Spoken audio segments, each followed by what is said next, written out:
Auckland Mayor Phil Goff says Lime should have told the council as soon as it knew there was a brake fault with its e-scooters, but it didn't, and it was media reports that first alerted the council to the serious safety issue. Lime scooters will be off Auckland streets for at least another 24 hours, with the council still waiting for proof the fault that causes the brakes to lock up has been solved. I asked the Mayor if Auckland Council was picking on Lime. No, we're certainly not picking on them, and those comments that were reported, I think, are really out of line. This is not about picking on them. It's not about discriminating between operators. It's not about rejecting a new form of transportation. It's plain and simple around safety. Now, there were two safety debates. The first safety debate was around things like what sort of regulatory framework do you need, speed limits, etc. And that's a debate that will occur over time. But the one that can't occur over time is where there is an inherent defect in the scooter itself.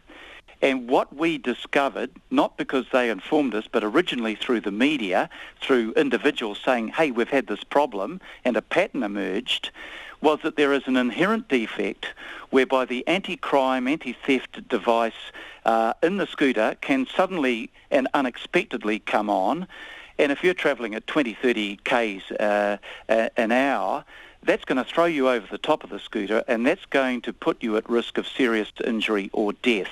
But just to be clear, I'm sorry to interrupt, but just to be clear, when were you formally notified from Lime that there was a fault with their scooters, or has that never happened? I think that probably occurred between officials and Lime in the course of last week.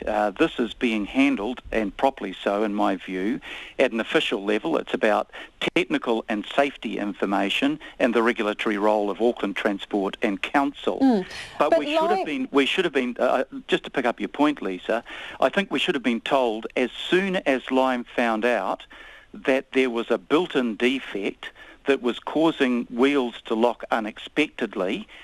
We should have been advised. Now, I want to go back to your first question. But you weren't. You weren't, though, Mr Mayor, because they have said that they've... to my knowledge. No, they have said they have known for, quote, a few weeks. Yeah. So the council was notified last week. They've known days longer than that.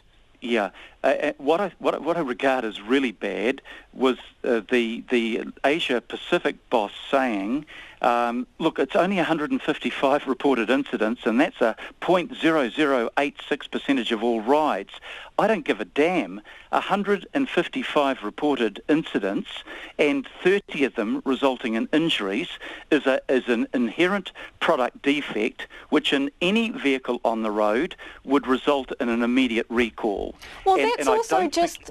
I don't think you can write off that it's only a tiny percentage when there is a defect where an unsuspecting rider can be thrown off the scooter and subject to possible injury or death. Details matter here. So the 155, do we know that that's all of the incidents? Is that just incidents that riders have directly reported? How are they correlating their numbers?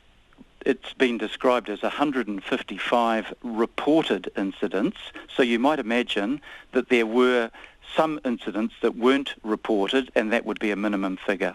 What do you know about the nature of the injuries? They are supposed to be supplying the council with incident reports. What do you know already about the injuries? Anything? Well, we know what we've read in the media, essentially, and that is from a couple of people that were subjected to reasonably serious injuries. And I have to say, I raised my concern too that one of the individuals said he was travelling at 40 k's an hour downhill. Frankly, in my view, travelling at 40 k's an hour on a small vehicle like that with tiny wheels and all the imperfections in the roads, etc., that is not a safe speed to be going at.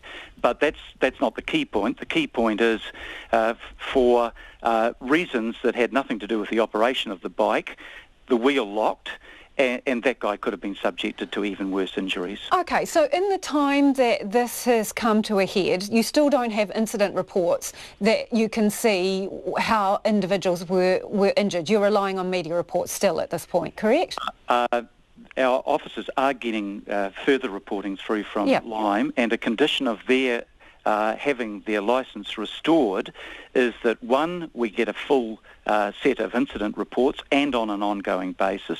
Two, that they have their international experts and we will have our own experts looking at their analysis as to what has caused it, whether the fix is working and whether these machines are safe. Get that. Those were the conditions that were brought in on Friday, right? Prior to that, was there any obligation in their contract with you, the arrangement for the trial, was there any obligation for them to report incidents, faults to you directly in a timely fashion before you brought these rules in on Friday? I can't answer that because it's been dealt with at staff at an operational level, but what I'm presuming is that there wasn't a tight enough set of controls, that the focus was on broader safety issues, not on a product defect. As soon as the firm knew that they had a product defect, in my view, it was incumbent on them to report that to our Auckland Transport and Council officials. So in your mind, does the buck stop with Lime on this then? Look, absolutely the responsibility is with Lime, and I just want to note that I've read in a Stuff article that's just come out that Lime has apologised and that their Auckland manager has said that they will give the highest priority to rider and community safety. In my view, that should always have been the priority. So how honest has Lime been with the council? Well, I think you'd need to talk to those that were working on a day-to-day. You're the mayor, though. You're the mayor. Yeah, I know. But that, because I'm mayor, doesn't mean to say that I deal with technical and operational matters. I don't, and I can't, given the range of responsibilities that I have. Properly, this is dealt with at an operational and technical level by officers, and I believe that the actions that they took on Friday were absolutely appropriate, and I back those 100%. If you find that Lime has intentionally misled the council, is that it for them? Over. If there was an intentional misleading of or deception by Lime, that would be taken incredibly seriously by council. So gone? You wouldn't have confidence in an organisation that deceived you or misled you deliberately. And in saying that, I have no evidence yet that that is what they have done.